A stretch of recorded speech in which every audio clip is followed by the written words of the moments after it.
Hello guys, আমি লক্ষ্মী। আজ তোমাদের সাথে শেয়ার করব কুলের আচার। আমরা স্কুলে কম বেশি কুলের আচার খেয়ে আছি, কিন্তু বাড়িতে পারফেক্ট কিভাবে ভীষণ টেস্টি করা যায় সেটা আজ তোমাদের সাথে শেয়ার করব। ফার্স্ট নেব গোটা জিরে, তেজপাতা, গোটা মৌরি, কালো জিরে, গুঁড়ো ধনে আর শুকনো লঙ্কা। এরপর এগুলোকে ভালো করে আমি এখানে লোহার কড়া ইউজ করেছি। সেই লোহার কড়াতে ভালো করে ভেজে নেব এবং যাতে না পুড়ে যায় সেটা আমাকে লক্ষ্য রাখতে হবে। লো ফ্লেমে আমি এটা ভালো করে ভেজে নিয়েছি। সাইডে কুলগুলোকে ভালো করে ভালো জলে ডুবিয়ে রাখবো যাতে ভেতরের ময়লা বেরিয়ে আসে। ভীষণ নোংরা হয়ে থাকে কুল, তাই জন্য আগে থেকে ভিজিয়ে রাখবো।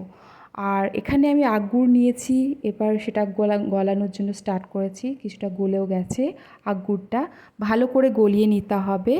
আর গোটা মশলা যেগুলো সেটা ভালো করে মিক্সি করে নিয়েছি। এদিকে আনভির চলছে দুষ্টুমি, সে দেখছে যে ডাব কোনটা ভারী কোনটা বড়, এটা নিয়ে তার চিন্তাভাবনা। এরপর আমি যেই গুড়টা গলি নিয়েছি সেটা আমি ভালোভাবে ছেঁকে নেব, কারণ গুড়ে ভীষণ নোংরা থাকে, ধুলো বালি থাকে, যেটা কুলের আচারের ভেতরে গেলে নিশ্চয়ই ভালো হবে না, ভীষণ খারাপ হয়ে যাবে আচারটা। তাই আমি ভালোভাবে ছেঁকে নেব। এবার ভালো করে এখানে গুড়ের জলটা ছেঁকে নিয়েছি।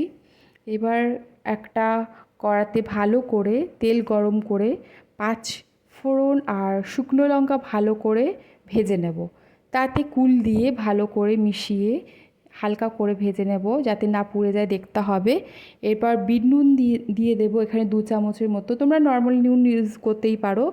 আর গুড় ইউজ করেছি এখানে, যেটা জল করে রেখেছিলাম সেটা আমি পুরোটাই আস্তে আস্তেভাবে পুরোটাই দিয়ে দেবো। গুড়ের জল পড়ার পর দেখতেই পাচ্ছ কুলগুলো কী সুন্দর ফুলে উঠেছে। কিছুক্ষণ এরকমভাবে সেদ্ধ হতে থাকবে, ফুটতে থাকবে। আর এরপর আমি যেই ভাজা মশলাটা করে রেখেছিলাম আস্তে আস্তে তার উপরে ছড়িয়ে দেব এবং পুরো কুলের কুলটাকে ভালো করে মিশিয়ে নেব। যাতে খুব ভালোভাবে মেশানো হয় সেটা আমাকে লক্ষ্য রাখতে হবে। দেখতেই পাচ্ছ ফ্রেন্ডস, আমি স্টেপ বাই স্টেপ যেভাবে করেছি সেরকম তোমরা যদি ফলো করো অবশ্যই তোমরাও করতে পারবে, ভীষণ টেস্টি হবে। আর আমি এখানে দেখে নিচ্ছিলাম যে কতটা কি হয়েছে, একটু পরেই প্রায় হয়ে এসেছে। কুলের আচার ঠান্ডা হয়ে যাওয়ার পর আমি একটা এয়ারটাইট কন্টেনারে রেখেছিলাম। তোমরা কোনো কাচের জারে রাখতে পারো, আমি এখানে একটা প্লাস্টিক জারেই রেখেছিলাম। সারা বছর এটা রোদেই আমি রাখি এখানে। আনফি দেখছি টেস্ট করে কতটা কি ভালো হয়েছে, আর ভীষণই সত্যিই টেস্টি হয়েছিল। তোমরাও এরকমভাবে ফলো করে চলো, দেখবে তোমরাও ঠিক স্টেপ বাই স্টেপ ফলো করলে বাড়িতে নিশ্চয়ই পারবে। আর তোমরাও খেয়ে বলো যে কেমন হয়েছে, আমাকে কমেন্টে করো।